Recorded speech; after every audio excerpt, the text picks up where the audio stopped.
Well, good morning and welcome to the woodworking shop of Cabinet Makers Custom Built-In Bookcases.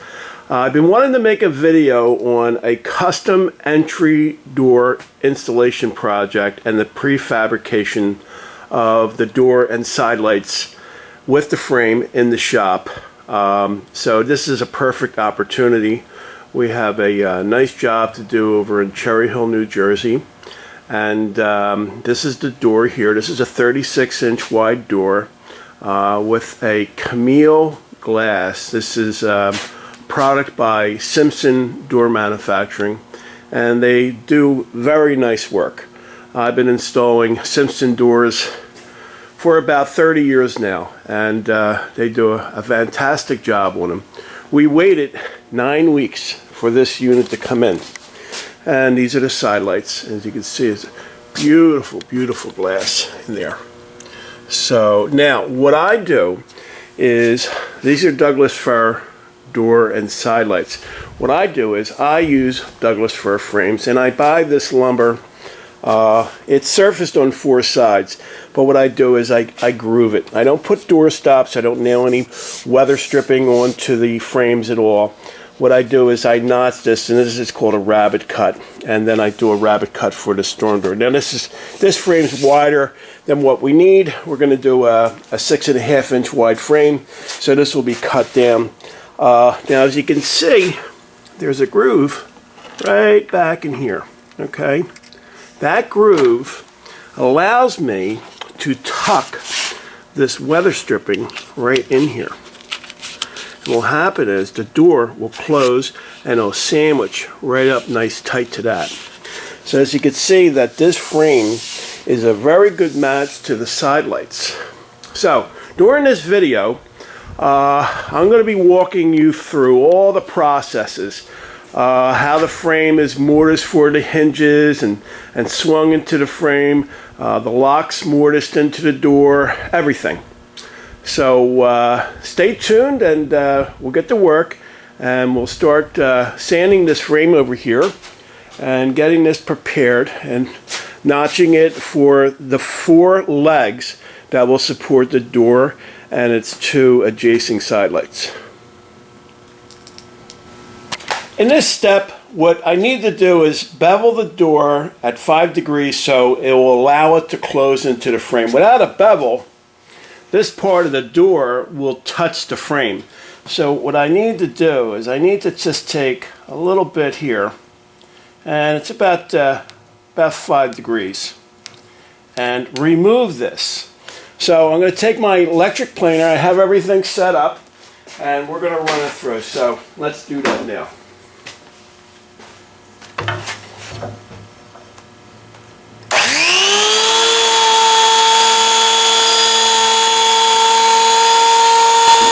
Now with that done, I have the appropriate angle. Now in this step, I need to knock the frames down, at least the door frame itself. The side lights still reduced to 4 5/8.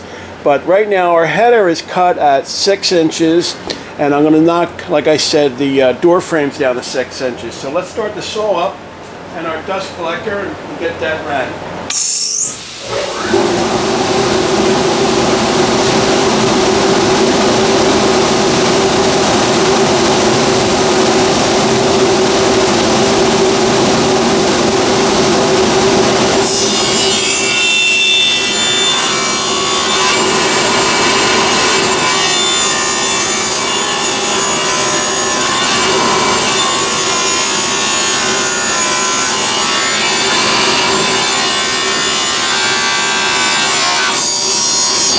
Now with those frames cut, I'm going to set the saw up to make a rabbit cut. Now, as I went over before with you, a rabbit cut is this notch right here, okay? And what that is in a sense, is a door stop. But instead of nailing on a door stop on the frame, which would come up probably about this high and always looks terrible, we notch the frame, okay? And it's just a 1/2 inch down. And our door's 1.75 inches, so that will come to about here. And then the rest will be the weather stripping. So now, on this side of the frame, okay, our storm door is going to close. So I'm going to cut this back 15/16 by 1/2 inch. Same steps as this, okay? And this will allow our storm door to close into the frame and keep this flat, okay? You'll see more of that later. So I'll set the saw up now for that.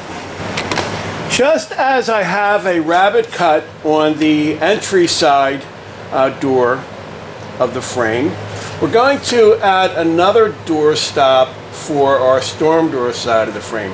So what I did is I rose the blade up 13/16, and that's the depth of our storm door, or as they call it, a Z-bar track. And from the face of our fence to the outside of the blade is a 1/2 inch, so that will remove the necessary wood to allow for this rabbet cut. So let's start the saw up and run this. Let me bring some focus back so you can see how this is done.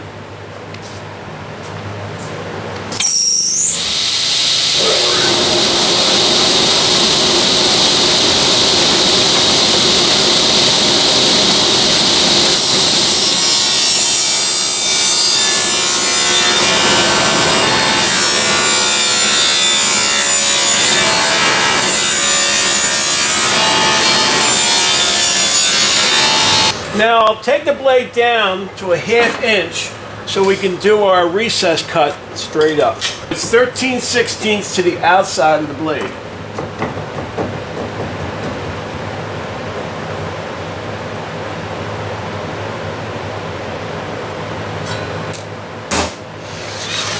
All right.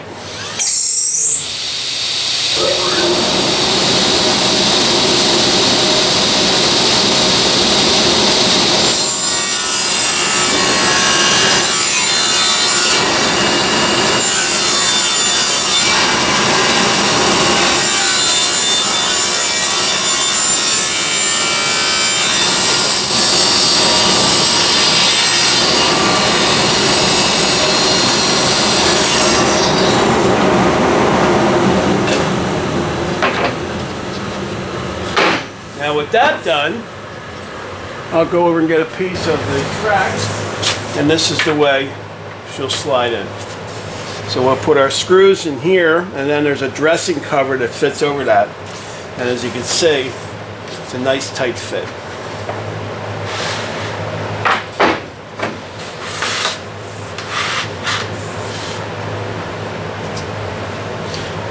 Okay, I'll do the other two and then we'll move on. What I'm doing in this step is I'm removing the necessary wood so the jambs of the frame can drop in. Okay, so we're going to remove that right now.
Okay, now clean that up with a chisel later and we'll get to work on the other ones.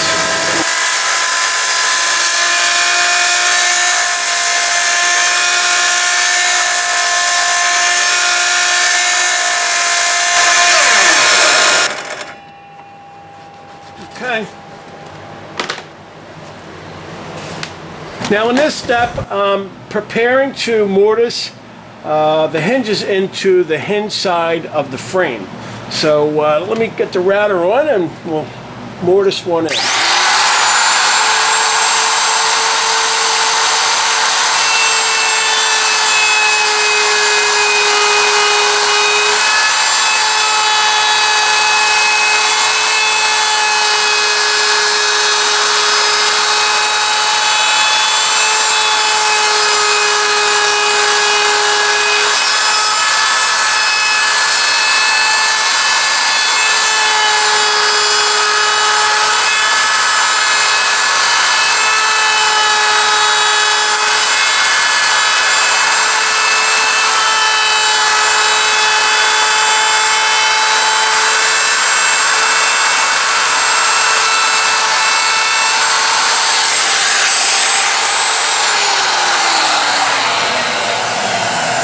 have one more to do, and after that what I'll do is I'll take a razor knife and I'll score this pencil line real nice and neat, and we'll break that away, and then we'll take a chisel on this side and we'll knock away the rest of the material. Okay, one more hinge to set. And what we'll do is I'll take our hinge, top side up, nice and tight joint. And what I do is I lean the hole more this way, so when that tapered part of the screw goes in, it just slides the hinge just ever so slightly over a little bit more.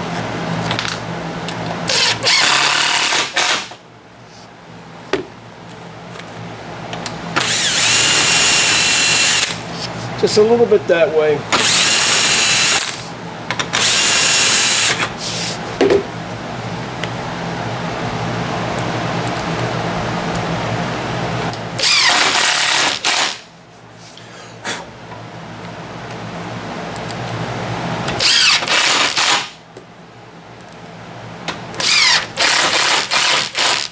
Okay, now we can start setting these jambs inside of the header pockets. Now we'll do it the same way we did on the frame. So we'll lay our straight edge on there real nice and neat.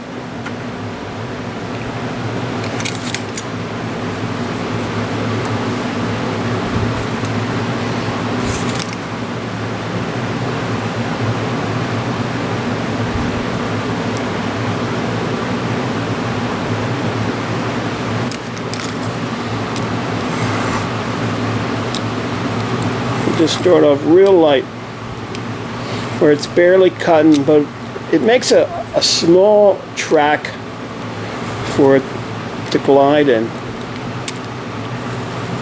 And I can feel it getting deeper now.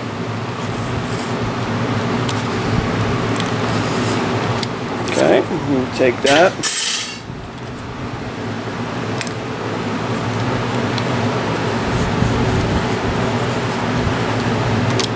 And we'll take our chisel now.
Now the hinge should drop right in, just like that, real nice. Nice and flat all the way across. Now when the screws go in, I'll even pull it down just a little bit tighter. But that's the way I want it to look. And of course I'll sand out any pencil lines that are showing. Now to screw the hinge in place.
Okay, nice flat job.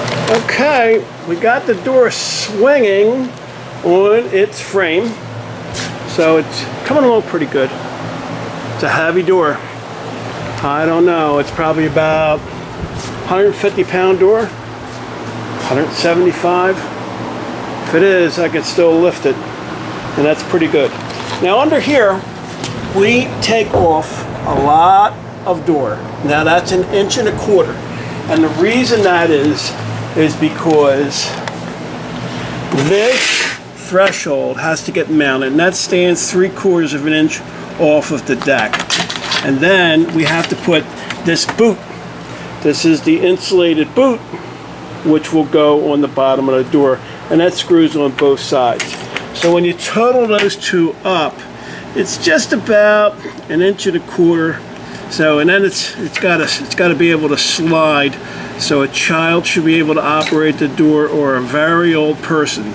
So, with that said, it has to work real easy. Just make it, but you can't have any light shown, because if there's light, then that means that's an air gap. So that's the 1.25 inches. So it's looking very good. And right now I'm gonna take my lunch and give you an idea of what the hinges look like. Look very nice.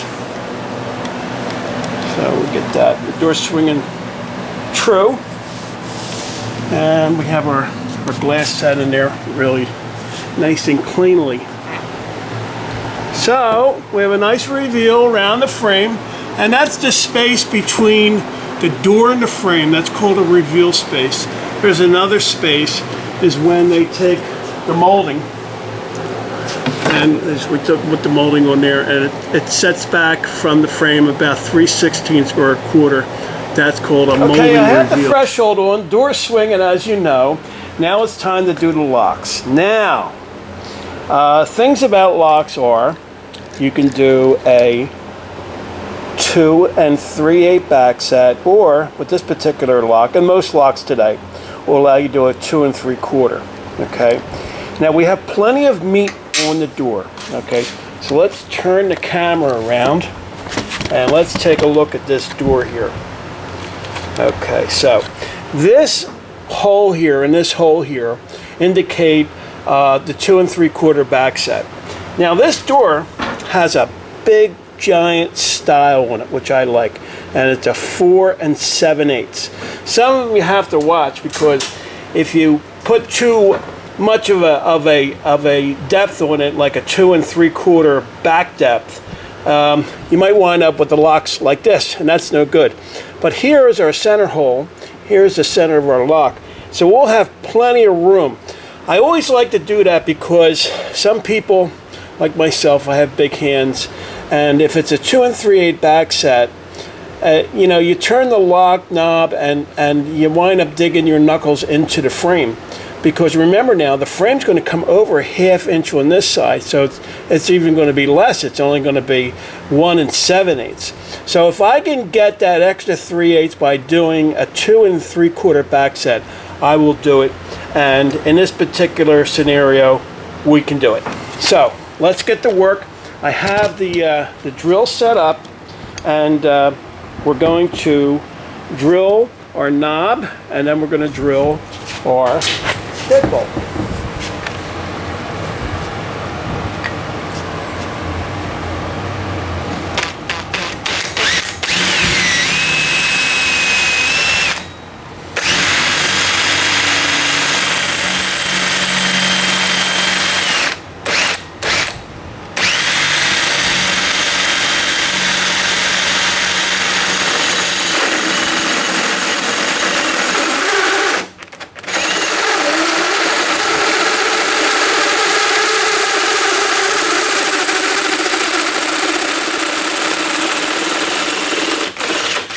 And we'll stop there because we don't want to blow the other side of the door out. We'll get to that side in a second.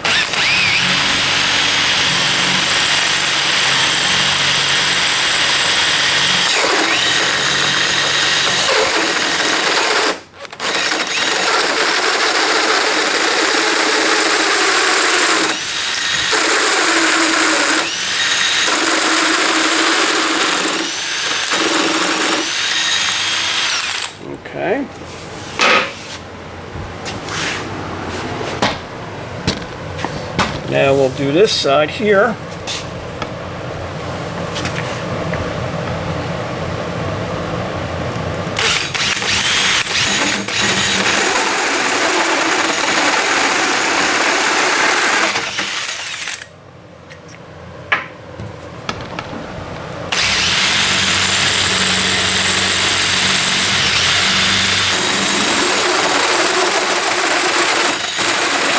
Okay, now with that done, I'm set up to do our bolt holes.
Okay, looks nice.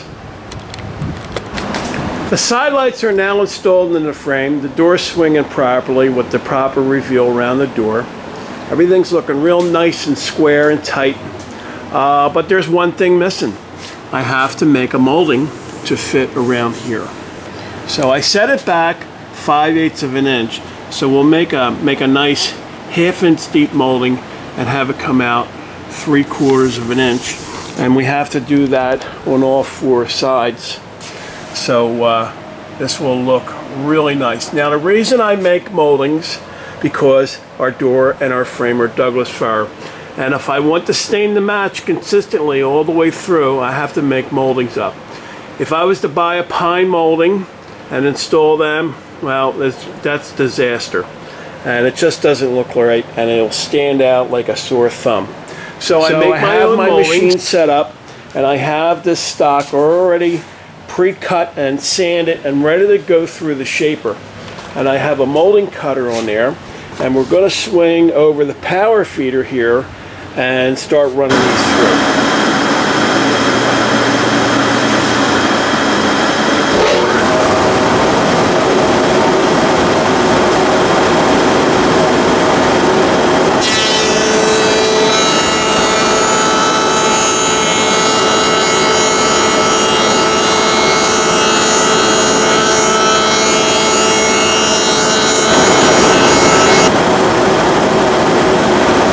Okay, they ran through, they came out nice, and I just took them down to a 1/2 inch thick now.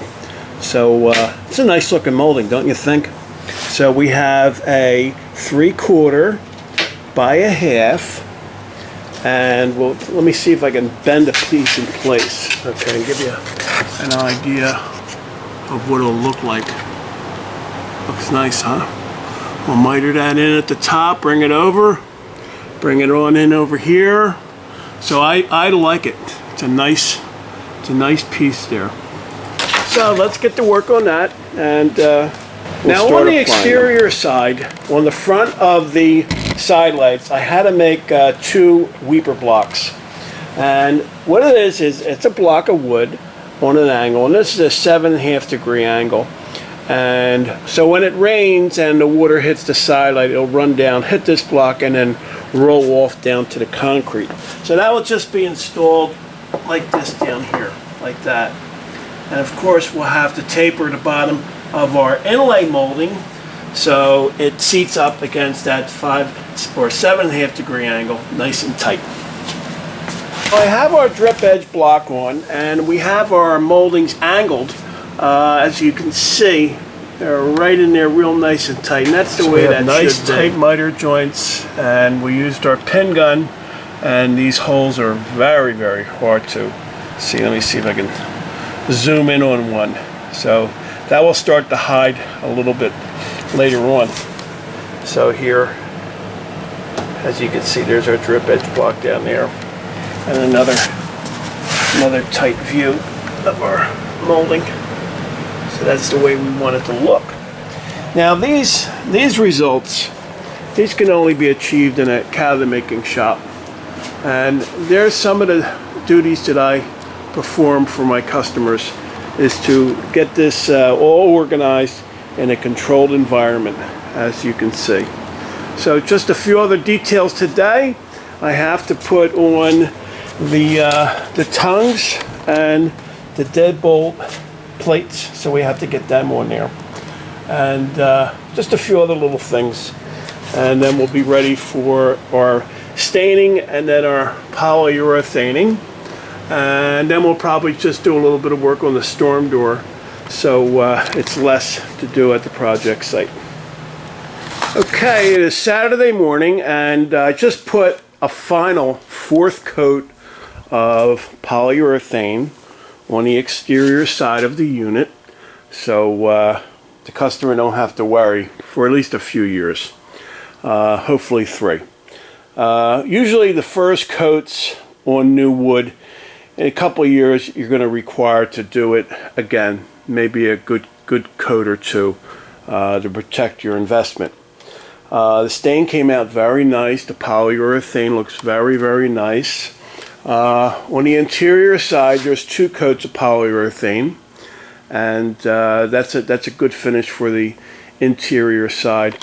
The exterior side, it gets a little bulky as you keep applying more and more coats. So, but on the interior side, we want a nice finish. So everything came along very nice. Now, as I mentioned, today is Saturday. Monday, I'm going to go over to the project site and install a sandstone step. This piece here will be the face of it, and then this will be the actual 7-inch step here, okay, with a milled finish. So we're going to set our unit on a nice foundation. It'll be a nice, flat, level piece of stone for the bottom of our unit to sit on. But I'll just let the video camera run a few seconds, and you can see how everything is put together here in the shop under shop conditions, and that's how we achieve these very, very nice finishes.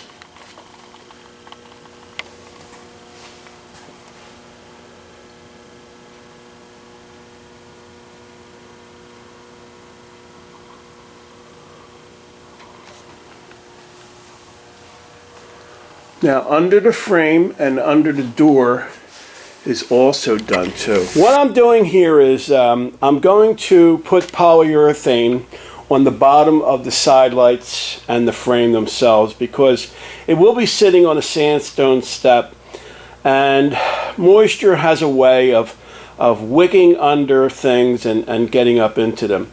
Even though I will be caulking the bottom of the frame to the sandstone very tightly, I feel better if I was to put some polyurethane on the bottom. Now, what the old timers used to do is they would melt wax and they would dip the bottoms of the frames or even 2x4s in that just a few inches to stop the moisture from wicking up. So I'll be using a paper towel to apply because it's really not needed to use a brush. Neatness doesn't count here. We just want to stop that moisture from wicking up here. So let me just get some polyurethane here, and I'll probably put about 3 good coats on this, and that should take care of it. Now you can see this is a PVC block that Simpson Door Company does. This is something new. I've never seen this before. So that's part of the wicking area there. That's the grain area. So what they do is they notch it out and they replace it with a PVC block. So that's a good idea on their part. So it only happens because they probably had a lot of problems and it's probably time to do something. So it's kind of funny how history repeats itself. This is something the old timers always did, but with wax. So that's all it takes, just a second. Just dab it around there and put it on somewhat heavy. And let that just soak right in. And I'll do the entire bottom of it. And just a little bit on the sides here. And that should keep any moisture that comes along out. And we'll move right along here. Now this is my threshold band. My threshold will lay over that and screw down into it, and I would screw that into the sandstone step. So we're also going to do this too.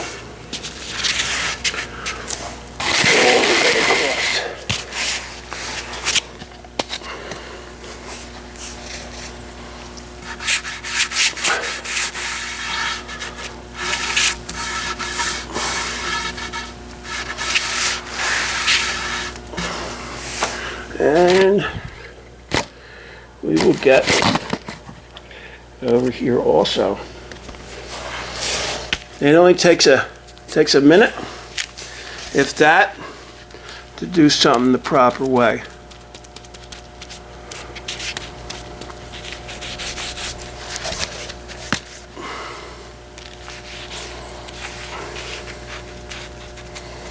Now let this dry for a couple hours.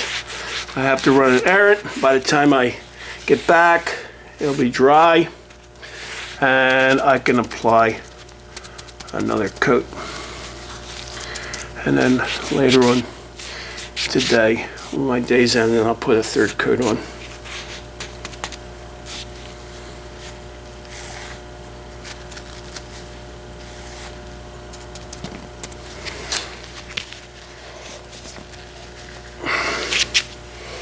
My throwaway paper towel.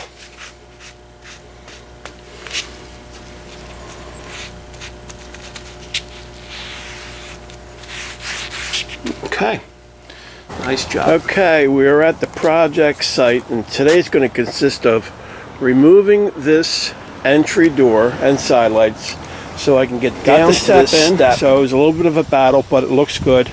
It's perfectly level, got the nice depth. And as you can see, it's even with the old floor. That's the old floor there, or there's still existing floor, I should say, that runs throughout the foyer. That's the floor right there with the screws, the screw holes there. So the steps even. So when I put my unit in tomorrow, that will line right up, nice and flat, and run right in. So we'll get to work on this tomorrow.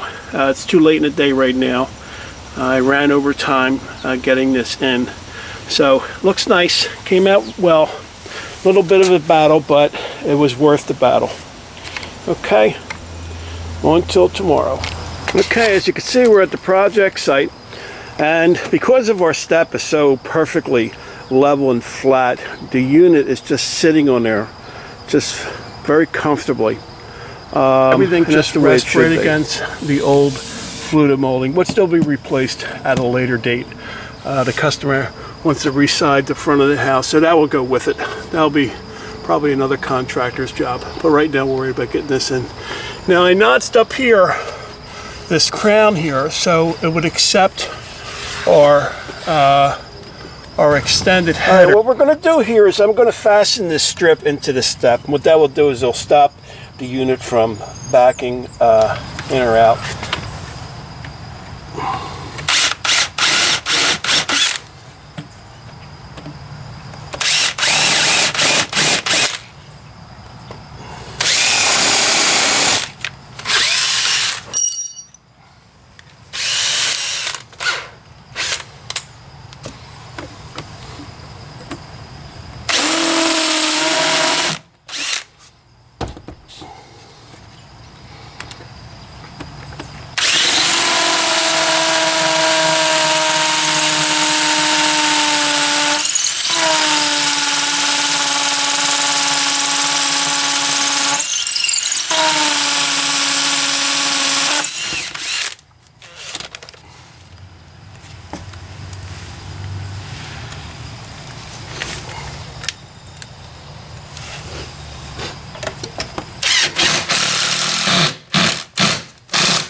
Okay, we'll check our door.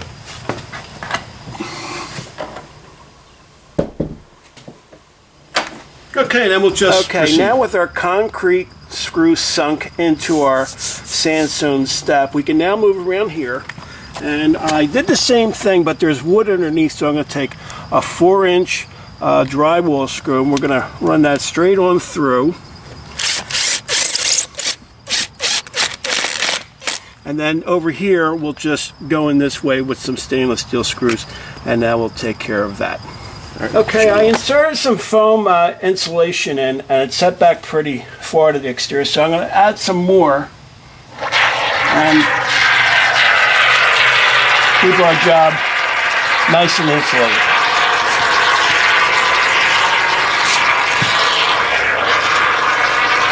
Now this is minimum foam insulation, so it only expands so far, but you still have to keep your eye on it because it can squeeze out on you and you can be in a lot of trouble. Nice tight miter here, and I nailed the bead so far. Now we'll nail the outer edge with a 2 1/4 inch nail. Now I'll bring it in, and then in a little bit I'll run a bead of caulk. Okay, now what we're going to do is we're going to put our threshold in, and that's why I installed this in the shop. It's beveled so it'll accept the underbelly of the threshold. So now it just drops right into place, and we'll screw it down.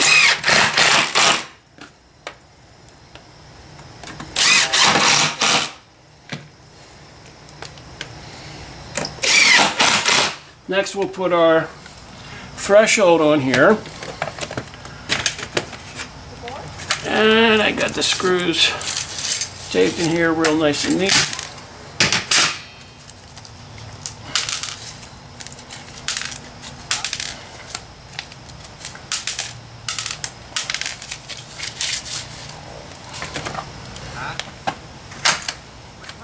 Okay, now that we have our boot started, we'll slide the rest of the screws in place.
Okay, now with that accomplished, we'll slide our piece of weather strip insulation on the bottom.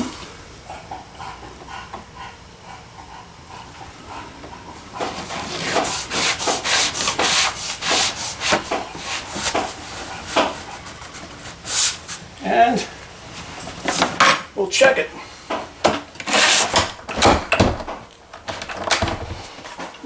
Nice and tight. Okay, I cut this piece of weather stripping to the width of the header and I inserted it into its track. So now we're going to do the lock side one. So let's pan down here. So,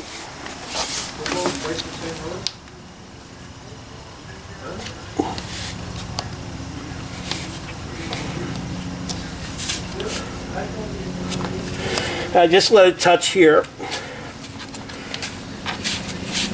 Then we can just start working it into the groove.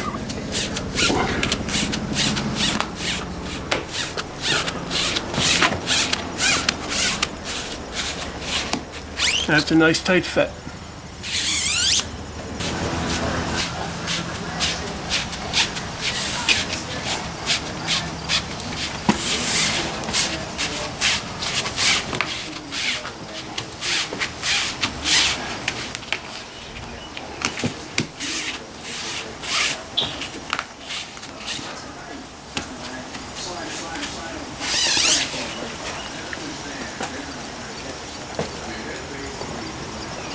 Okay, now with that done, let's check our door against our weather stripping.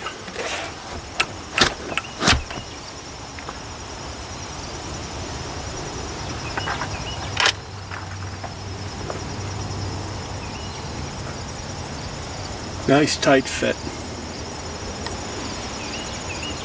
All right, now for a little bit of caulking, we'll tighten this job up and we're almost out of here for the day. So, I get a nice square bead here.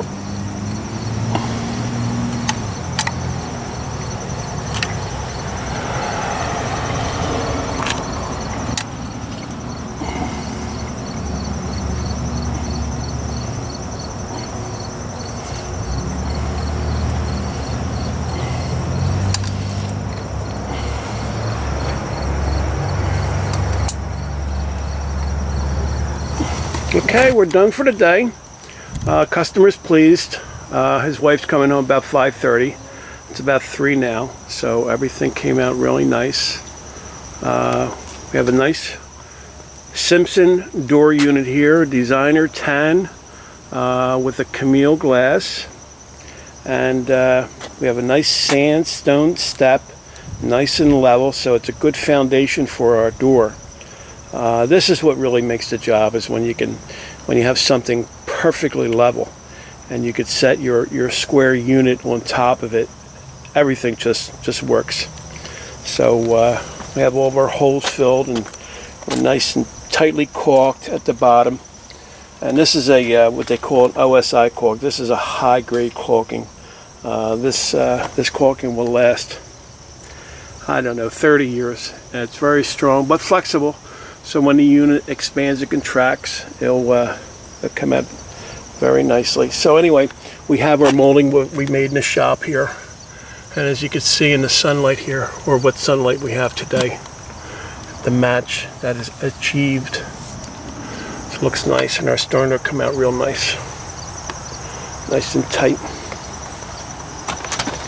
Everything's closing real nice. Okay.